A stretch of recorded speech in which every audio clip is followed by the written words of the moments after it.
and they'll stand up and they'll stop doing what they were doing.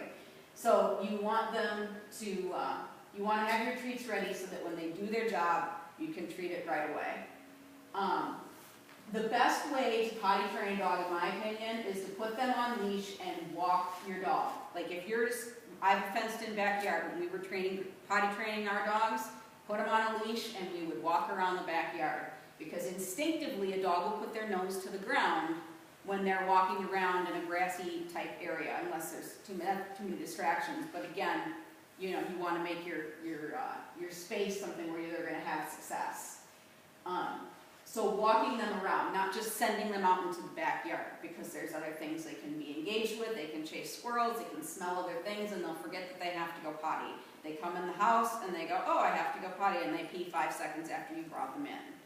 So walk them so that they have that opportunity to kind of get it through their system and smell and walk. Treating back at the house. This one is, you want to treat, if you're using food treats for potty training, you need to do it right when you see them do it, when you're standing next to them. If you wait until they come into the house, the treat is being given for coming into the house. The pottying's done. We've done that. We're already past that. Now we're coming in the house and we're getting treated for coming in the house. We didn't get treated for pottying. It didn't happen right when that happened. So you'll get a dog that may want to train you to let them outside so they can come back in and get a treat.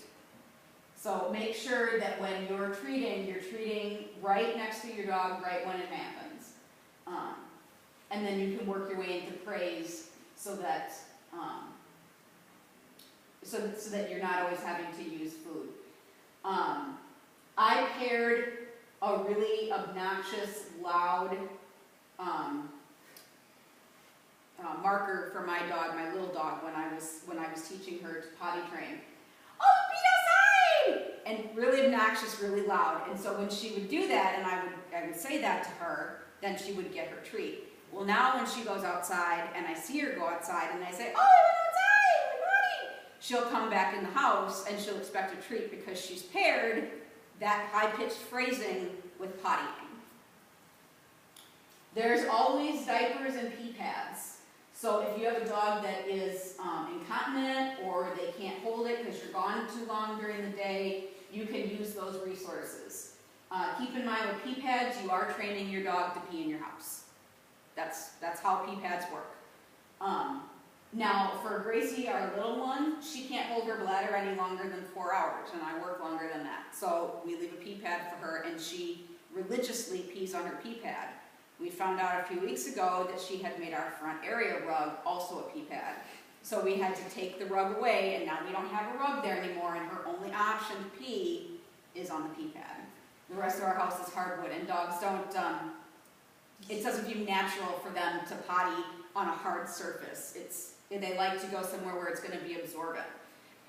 Back to their whole canine, ancestry, that's when it goes into the ground, and then prey is, an animal that would be preying on them wouldn't smell that they were there. So those are options that you have. The best way to potty train is crate training. Most dogs will not soil where they sleep. If you give your dog a crate that's big enough for them to make a bedroom and a bathroom, they will make a bedroom and a bathroom. So making sure that your crate is big enough for your dog, they need to be able to stand up, turn around, lay down, and sit up without touching the inside of the crate. So this would be an appropriate sized crate for Mario. It's a little tall because he doesn't reach up quite that high, but he can spin all the way around in a circle. He can sit up fully erect. He can lay down and relax, and he's not smushed up against the sides. So for crate training, see Mario is crate trained already, so we'll see. Crate, oh boy. So when you're crate training, you're going to toss the treat in the crate. When they go in and get the treat, it's right here, buddy. Mario. Right here. Can you get it? Yes! Yes, yes, yes. And then you can toss a treat out. Yes. And then you toss a treat in. Yes.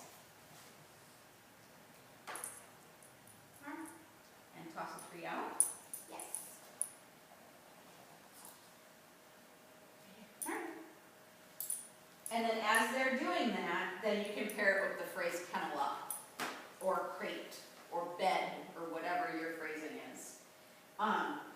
If your dog doesn't immediately go in when you toss him the treat, you can toss and you can make a little trail of treats that go up to the crate, and as soon as they reach their head in to the crate, you can, yes, and reward them and let them be free and not have to be in the crate. And then just continue to practice getting the treats a little farther in and a little farther in. We haven't shut the door. We haven't done any of that yet. We've just got them used to the idea of going in a cage and being comfortable in there and relaxed in there. So those are crate games. And that is truly, I believe, the best way to potty train, is to have them be comfortable in their crate. Let's see. Oh, the other thing too with crate training, puzzle toys are great. If you're going to leave your dog in a crate and they need to, for an extended period of time, let them work their brain a little bit. So use a puzzle toy like a Con. This is a Tux. It's another different kind of puzzle toy where you put the food in it and then they have to dig it out. You can put wet dog food in these, stick it in the freezer, and give it to your dog for a several hour treat where they can work on it. And it's not just like a popsicle where they're just getting, to be able to eat it, they have to work at it. So if you're going to use your crate, I suggest that you use a puzzle toy to keep your dog focused and entertained and not just sitting in there being bored. The next thing we're going to talk about is resource guarding. Recognizing resource guarding. So resource guarding is when your dog thinks that they need something to protect as their own. So you'll see your dog, if they have a bone and you come up to it and they cover it with their paws or they lower their head, they might growl a little bit, they might show you a few teeth. That's resource guarding. When it could be bones, it could be toys, it could be puzzle toys, it could be food. Like I said, my one dog, it's bags of dog food. Anything that your dog thinks that they need to protect as their own is resource guarding. The best way to work on resource guarding is to trade for something better. So whatever it is that they have, see if you can get them to take something that is better or stinkier or smellier. And sometimes it's hard. Sometimes it's really hard. But finding something to trade that's better. If you're concerned that getting that close to your dog while they're resource guarding is too close, toss the treat. Toss the goodie aside so that they have to go and get it, and when they leave their object, you can pick it up and take it away. Food bowl exercises. If your dog resource guards their food bowl, never, ever, ever reach into a dog's food bowl to stop resource guarding. That's an excellent way to get bit. What you do is when your dog is eating out of their food bowl, you can approach and drop something in that's tastier than their kibble. So a piece of chicken, piece of liver, whatever, and just back away. And the next time they eat, drop some more goodies in their bowl while they're eating and back away. Pretty soon, as you continue to do this, your dog is going to anticipate that something better is coming. And so when you approach the bowl, they'll back up, give you room to drop in the treat, and then they'll continue to eat. So making it so that you are providing something better than what they have is going to make them be more calm when it comes to feeling like they need to protect their food. Redirection and distraction, playing other games, asking them to do other behaviors, getting them to do something else that you like to refocus them on something different is another way that you can keep them or try to prevent some resource guarding. Greeting people politely. You'll have somebody that will come up to your dog and your dog jumps up on them and they go, "Oh, it's okay." It's not okay. It's not okay if it's a Chihuahua or if it's a Great Dane. It's the same exact behavior. Jumping up is impolite regardless of the size of your dog. Now, the thing with jumping up is, do you allow your dog to jump on you?